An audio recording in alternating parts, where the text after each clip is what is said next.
नमस्कार साथियों, आप सभी का स्वागत है हमारे आज के इस नए अंक में। साथियों, आज हम बात करने वाले हैं कि हम अपने कुंडली को देख करके कैसे निर्धारित करेंगे कि हमारे इष्ट देवी देवता कौन होंगे।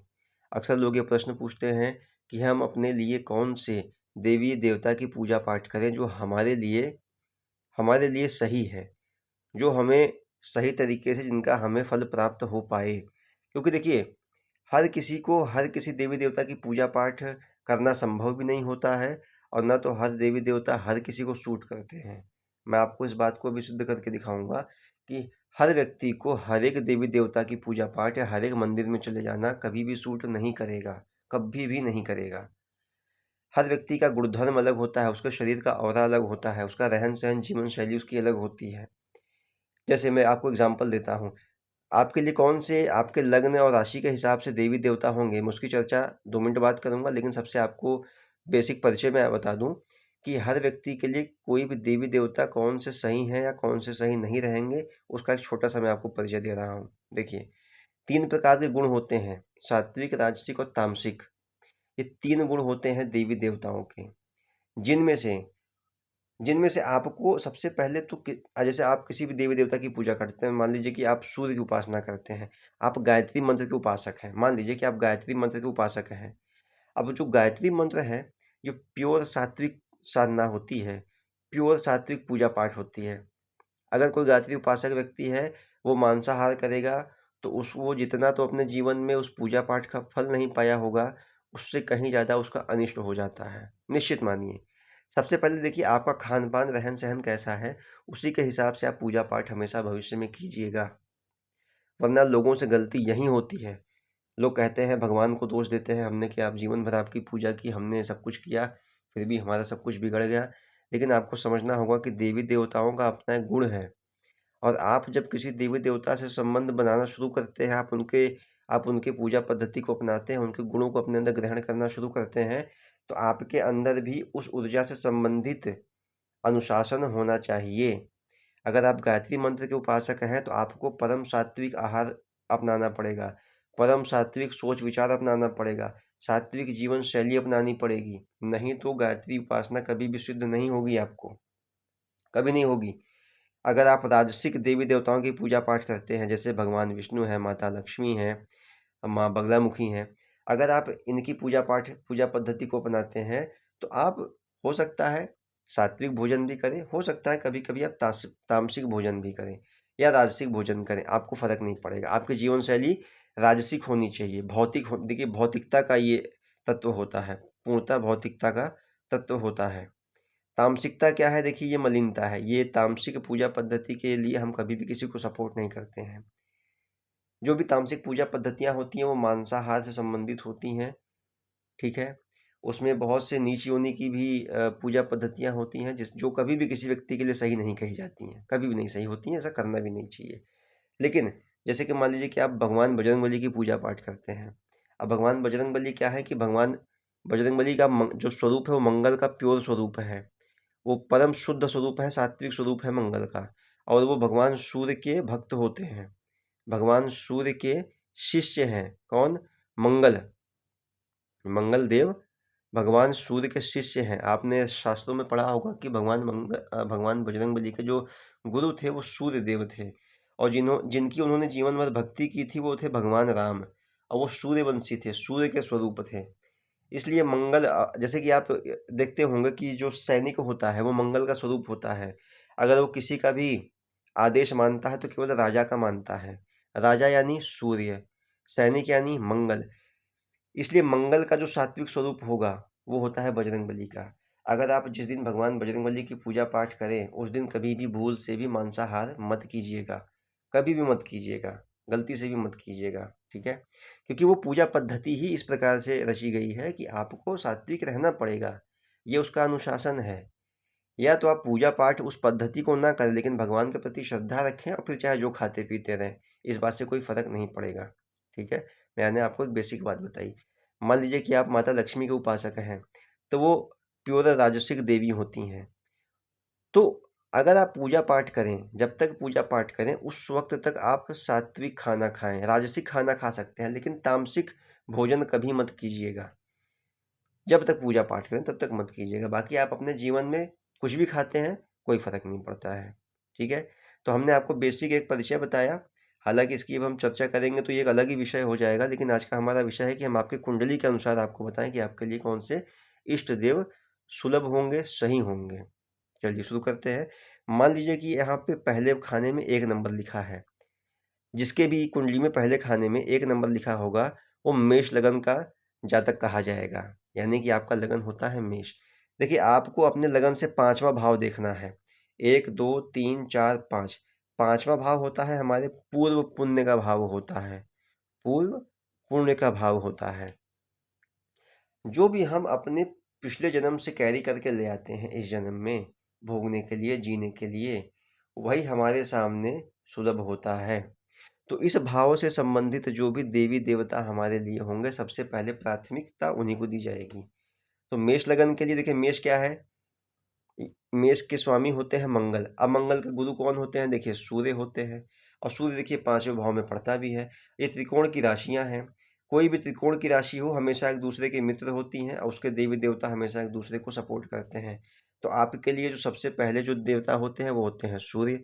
आप सूर्य की उपासना कीजिए, गायत्री मंत्र का जाप कर सकते हैं, भगवान बजरंगबली की उपासना कर सकते हैं।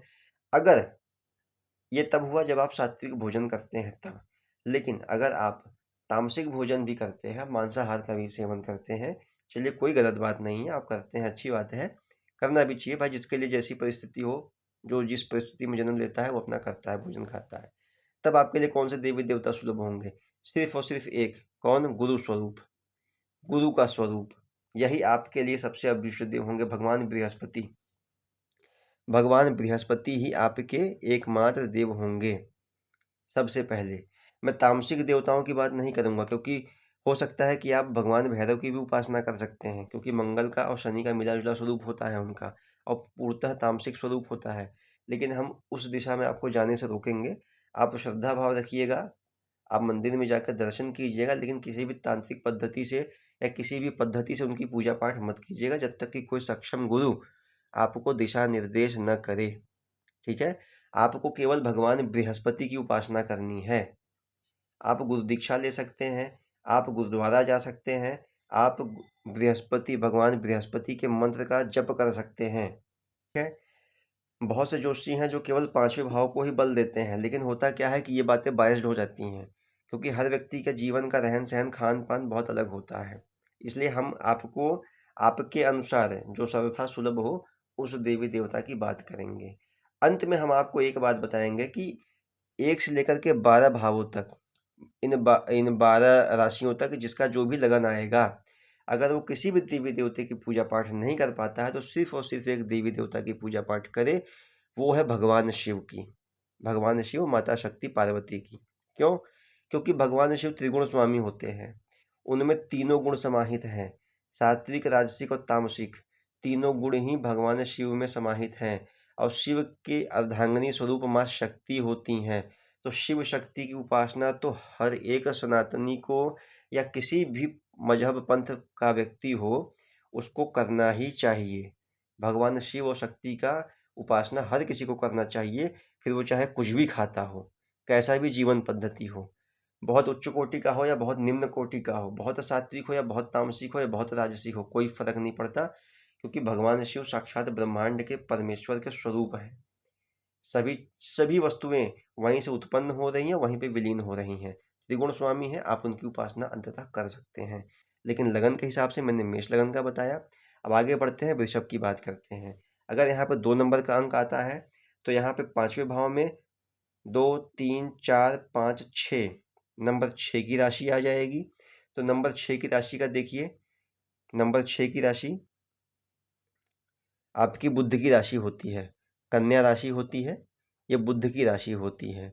अब बुध के देवता कौन होते हैं, बुध ग्रह से संबंधित देव कौन होते हैं? तो ग्रह की बात करें तो आप बुध देव के मंत्र की जप कर सकते हैं, या आप भगवान गणेश की पूजा कर सकते हैं, भगवान गणेश। और चूंकि लग्न को भी आपको ध्यान में रखना है, आपका लग्न स्वामी कौन है, शुक्र है। शुक्र क्या है, भगवान लक्ष्मी का स्वरूप है। बुध कौन है, भगवान गणेश के स्वरूप है। तो जिनका भी लगन में 2 नंबर का अंक लिखा होगा वो व्यक्ति लक्ष्मी गणेश की पूजा कर सकते हैं। और ये राजसिक देवी देवता हैं। बस आपको करना यही है कि जब तक पूजा पाठ करें तब तक आप सात्विक भाव से रहें, उसके बाद आप चाहे जैसी जीवन शैली हो अपना सकते हैं। ओके। अब आते हैं, अगर यहाँ पे 3 नंबर लिखा हो तो फिर से बात आ जाती है। देखिए यहाँ पे 3, 4, 5, 6, 7, यहाँ पे 7 नंबर का अंक आएगा। 7 नंबर का अंक शुक्र का होता है, तुला लग्न आता है, तुला राशि होती है। इसके जो अधिपति होते हैं वो होते हैं शुक्रदेव। शुक्रदेव को हम फिर कहेंगे ये लक्ष्मी स्वरूप है। आप भगवान गणेश और माता लक्ष्मी की पूजा पाठ कर सकते हैं। ओके। जिनके भी लगन में 3, 2, 7, 6 ये अंक आएंगे वो व्यक्ति भगवान लक्ष्मी और भगवान लक्ष्मी और गणेश की पूजा पाठ कर सकते हैं। ठीक है। अब यहाँ पे अगर 4 नंबर का अंक आता है, अगर आपके लगन में 4 नंबर का अंक लिखा है, यानी कि आपका लगन कर्क लगन है, तब पांचवें भाव में कौन सी राशि आती है? देखिएगा 4, 5, 6, 7, 8। 8 नंबर होता है मंगल का। अब ऐसा व्यक्ति अगर सात्विक उसका जीवन शैली है तो वो भगवान बजरंग बली की पूजा उपासना कर सकता है। देखिए जिनका भी 4 नंबर का अंक आए, यहाँ पे 8 नंबर आएगा, ठीक है, और यहाँ पे 12 नंबर का अंक आएगा।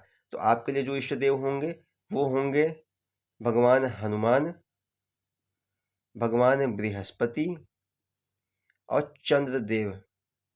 ये 3 ग्रहों के उपासक और देवी देवताओं की आप उपासना कर सकते हैं।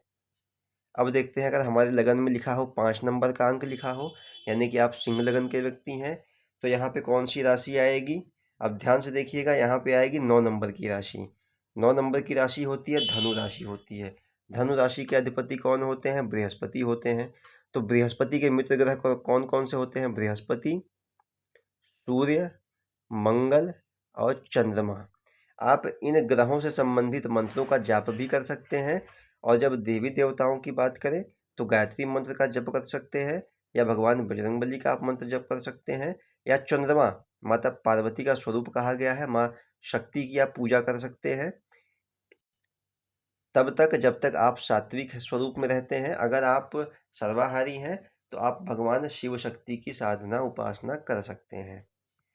फिर आते हैं, अगर यहाँ पे 6 नंबर का या 7 नंबर का अंक लिखा हो, अर्थात अगर आप कन्या लगन के या तुला लगन के व्यक्ति हैं, तो हमने आपको बताया अगर 6 और 7 नंबर हो तो आप सिंपली आप भगवान गणेश और माता लक्ष्मी की साधना उपासना कर सकते हैं। राजसिक देवी देवता है, आप इनकी साधना उपासना कर सकते हैं। अगर आपके लगन में 8 नंबर का अंक लिखा हो तो ये मंगल प्रधान लग्न होता है। 5वें भाव में 12 नंबर का अंक आएगा आपके, तो आपके जो इष्ट देवी देवता होंगे वो होंगे मंगल संबंधित और बृहस्पति संबंधित और सूर्य से संबंधित। ठीक है। तो आप भगवान बजरंगबली की उपासना कर सकते हैं, भगवान बृहस्पति के मंत्र का जप कर सकते हैं, या गायत्री मंत्र का जप कर सकते हैं। सात्विक मंत्रों का जप आप इस प्रकार से करें। अगर आप सर्वाहारी हैं, सभी प्रकार के भोजन करते हैं, तो आप भगवान शिव माता शक्ति की साधना उपासना कर सकते हैं। अब यदि आपके लगन में 9 नंबर का अंक लिखा हो, 9 नंबर का अंक लिखा होगा तो यहाँ पे 1 नंबर की राशि आएगी। 1 नंबर की राशि होती है मंगल की। तो आप मंगल संबंधित देवी देवताओं की पूजा पाठ करेंगे, जिसमें से सर्वप्रथम आएंगे भगवान बजरंगबली की उपासना करेंगे, या आप मंगल ग्रह से संबंधित मंत्र का जप करेंगे और उनके मित्र ग्रह बृहस्पति और सूर्य से संबंधित देवी देवताओं की उपासना करेंगे। बृहस्पति मंत्र का जप कर सकते हैं या गायत्री मंत्र का जप कर सकते हैं। अगर आप सभी प्रकार के भोजन करते हैं तो आप भगवान शिव माता शक्ति की पूजा पाठ कर सकते हैं। अगर आपके लगन में 10 नंबर का अंक आए या फिर 11 नंबर का अंक आए, अर्थात अगर आप मकर या कुंभ लगन में जन्मे हुए जातक हैं, तो आपको 5वें भाव में 2 नंबर का अंक आता है। अगर आप मकर लगन में जन्म लेते हैं तो आप भगवान शिव की उपासना कर सकते हैं। देखिए जो शनि का स्वरूप है वो भगवान शिव या भगवान भैरव का स्वरूप होता है। तो आप या तो भैरव की उपासना कर सकते हैं या भगवान शिव की उपासना कर सकते हैं। साथ ही साथ आप माता लक्ष्मी की उपासना कर सकते हैं। माता लक्ष्मी की उपासना आपको मकर लग्न वालों को करना ही चाहिए, और जो कुंभ लगन में जन्म लेते हैं जो भी व्यक्ति, उनको भी भगवान शिव की और माता लक्ष्मी की उपासना करनी चाहिए। अगर आपका यहाँ पे 11 नंबर का अंक लिखा होगा, लगन में 11 नंबर का अंक लिखा होगा, तो आपके 5वें भाव में 3 नंबर का अंक लिखा हुआ मिलेगा, जिसके स्वामी होते हैं बुध। अर्थात भगवान गणेश, आप भगवान गणेश की उपासना कर सकते हैं, माता लक्ष्मी की उपासना कर सकते हैं, या भगवान शिव शक्ति की उपासना कर सकते हैं। कुंभ, अगर यहाँ पे कुंभ लगन आता है तब, ठीक है, मकर लगन आता है तब भी और कुंभ लगन आता है तब भी। अंत में सबसे आखिरी जो राशि होती है 12 नंबर की राशि, अगर आप मीन लगन में जन्मे हुए जातक हैं तो आपके 5वें भाव में 4 नंबर का अंक लिखा हुआ दिखाई देगा। तो आप माता पार्वती की उपासना कर सकते हैं या भगवान चंद्र देव के मंत्रों का जप कर सकते हैं। आप किसी भी सक्षम गुरु से गुरु दीक्षा लेकर के गुरु मंत्र का जप कर सकते हैं। सात्विक स्वरूप में आप इन मंत्रों का जप और तप कर सकते हैं। और अंत में अगर आप सभी प्रकार का भोजन करते हैं, आपकी जीवन शैली सामान्य है, सर्वाहारी है, तो आप अंततः भगवान शिव और माता शक्ति की साधना उपासना कर सकते हैं। ठीक है, तो साथियों हमने आपको बताया कि आप अपने कुंडली के अनुसार और अपने जीवन पद्धति के अनुसार आपके देवी देवताओं की दिशा दशा क्या होनी चाहिए। बहुत से व्यक्ति होते हैं जीवन में इस बात को समझ नहीं पाते हैं और वो मंदिर मंदिर भटकते हैं और न तो किसी एक देवी देवता संबंधी उनको आशीर्वाद मिल पाता है, न वो सफल हो पाते हैं। इसलिए आपके लिए सबसे पहले बहुत आवश्यक है कि आप अपने लिए कौन सबसे सही ऊर्जा से संबंधित देवी देवता होंगे उनका पता लगाएं, उनकी उपासना करें। उसके बाद आप अपने जीवन में होने वाले परिवर्तन को अनुभव कीजिएगा। वीडियो पसंद आई होगी तो वीडियो को लाइक और चैनल को सब्सक्राइब कीजिएगा। और आपके जो भी अनुभव रहेंगे या आपको हमारी बातें कैसी लगी हैं, कमेंट बॉक्स में आकर के ज़रूर लिखिएगा, अपनी राय व्यक्त कीजिएगा, जिससे औरों को भी लाभ प्राप्त हो सके। मिलते हैं अगली वीडियो में, तब तक के लिए नमस्कार।